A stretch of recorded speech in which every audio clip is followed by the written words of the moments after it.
Britain could remain in the EU until late 2019, almost a year later than predicted. Ministers have privately warned senior figures in the City of London. Theresa May has been expected to enact Article 50 in January, setting in train the formal 2 years of negotiations before Brexit. Despite great political pressure to stick to that timetable, she may be forced to delay because her new Brexit and international trade departments will not be ready, city sources said. French and German elections are also being cited as a cause for delay. Britain might not invoke Article 50 until France has voted next May or even until after the German poll in September, ministers confided to senior city contacts. You can't negotiate when you don't know who you're negotiating with, said a city insider. And a cabinet minister confirmed to the Sunday Times that there were some challenges in the French and German electoral timetables.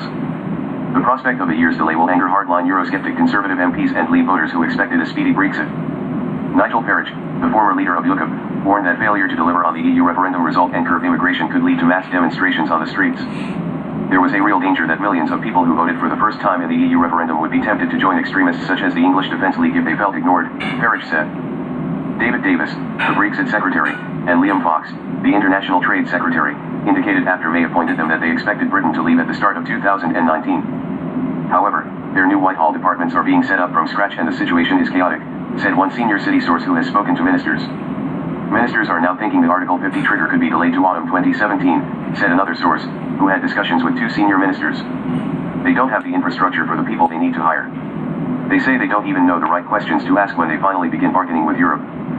A cabinet source said Davis and Fox might not be able to make much progress before France, in particular, goes to the polls. That is an issue that is a problem, the source said. Liam and David have talked through these issues and are very aware of the sensitivities.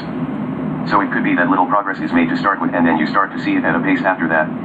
Another senior government insider said there was also uncertainty about preparatory talks with EU leaders, in which Britain would try to reach informal understandings on key issues before triggering Article 50. I'm not sure they are going to be ready, the source said. There is an issue about these preliminary talks. No one even seems to know what the substance will be. Davis and Fox are spending the summer recess setting up their new fiefdoms. Davis has so far recruited less than half the 250 staff he expects to need.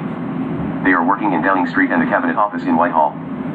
Fox is looking to recruit up to 1,000 trade policy experts but currently has fewer than 100. His team is temporarily housed in the business department. His permanent home could be anywhere, said an insider.